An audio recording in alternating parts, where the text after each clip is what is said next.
Modes of wave का तीसरा part हम देखेंगे, तीसरा नंबर पोजीशन, सरफेस और रेलिंग वेव। सरफेस और रेलिंग वेव से ये कंफर्म होता है यह जो तरंग है सतह पे ट्रेवल करता है। पार्टिकल मोशन इज इलिप्टिकल, इसका कण का गति चूड़ीदार होता है। This wave mode will travel along the counter और प्रोफाइल ऑफ ऑब्जेक्ट। यह जो कण की तरंग है यह ऑब्जेक्ट का जिस हिसाब से ढांचा होता है, बनावट होता है, उसी के अनुसार ये ट्रेवल करता है। This wave mode will penetrate up to 1 lambda thickness. यह जो तरंग का गति है यह 1 लैम्डा थिकनेस तक ही पेनेट्रेट कर सकता है, उससे ज्यादा नहीं करेगा। This wave mode will travel in solid. यह सिर्फ सॉलिड में ट्रेवल करता है, लिक्विड और गैस में ट्रेवल नहीं करेगा। आपको सरफेस वेलोसिटी निकालना है तो 0.9 में ट्रांसवर्स वेलोसिटी को मल्टीप्लाई करना होगा, तब जाके आपका क्या होगा, सरफेस वेलोसिटी निकलेगा। मोड्स ऑफ वेव का चौथा नंबर जो वेव है जिसको हम प्लेट और लैंड वेव कहते हैं। Particle motion is not definite, इसका कण का गति अभी तक निश्चित नहीं हो पाया है कि कैसा है, इनडिफिनिट है, पता ही नहीं है। This wave mode will generate only if the thickness of plate is less than equal to 1 lambda. इसका साउंड तभी जनरेट हो पाता है, उत्पन्न हो पाता है जब प्लेट का थिकनेस 1 लैम्डा के बराबर हो या उससे कम हो। इससे ज्यादा होगा तो ये जनरेट ही नहीं होगा। This wave mode can travel in solid. यह वेव मोड सिर्फ सॉलिड में ही ट्रेवल करेगा, यानी ये भी ना लिक्विड में ट्रेवल करेगा ना गैस में ट्रेवल करेगा।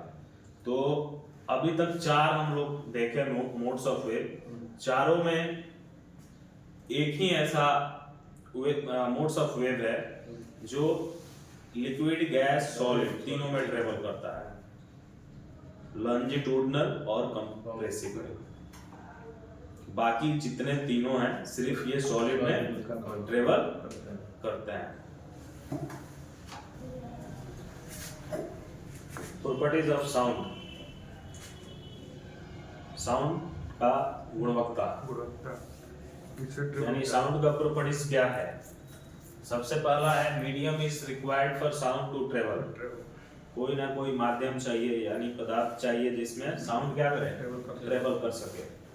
Sound travel in medium in the form of wave. ध्वनि जो है किसी भी पदार्थ में एक तरंग के रूप में ट्रेवल करता है, फ्लो साइन पर, साइन कर्व के जैसा, alternate half cycle up and down करके एज ए साइन पर ट्रेवल करता है। ठीक है, वन हर्ट्ज बोलते हैं। हाँ, वन इसको लंबाई। यस, इसको वेवलेंथ भी बोलते हैं। कंप्लीट वन साइकिल यानी 1 hertz. Yes. While sound travel in a medium, the flowing it can happen. यदि हमारा साउंड, जबकि साउंड हमारा किसी भी पदार्थ में ट्रेवल करता है तो इस तरह की घटना घट सकती है।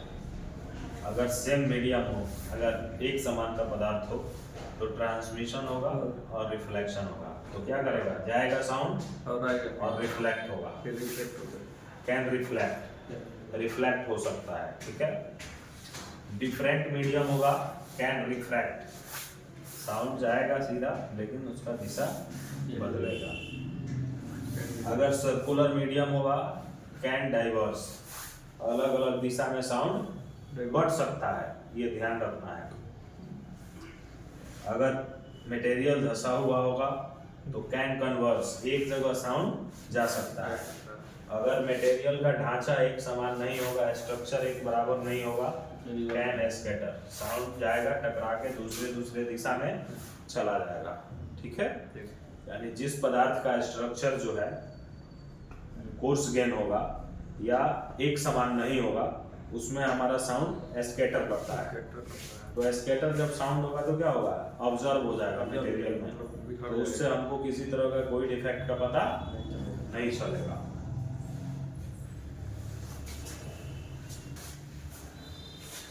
अब हमारा अगर मटेरियल ऐसा होगा जिसमें साउंड स्कैटर करे तो क्या होगा, due to scattering of sound, sound का स्कैटर होने की वजह से sound will be observe, sound क्या होगा मटेरियल के अंदर ही ऑब्जर्व हो जाएगा।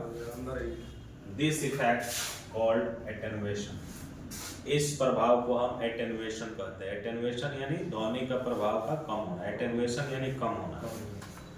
हाईली एटेन्युएटेड मटेरियल, ऐसा पदार्थ जो बहुत ज्यादा एटेन्युएटेड हो यानी जिसमें साउंड ज्यादा स्कैटर हो रहा हो, यूटी इज नॉट पॉसिबल, वैसे मटेरियल का यूटी करना संभव नहीं है, क्योंकि जब साउंड रिफ्लेक्ट होगा ही नहीं तो हमको इको कहाँ से मिलेगा, और इको मिलेगा नहीं तो डिफेक्ट डिसकंटिन्यूटी का पता कैसे चलेगा।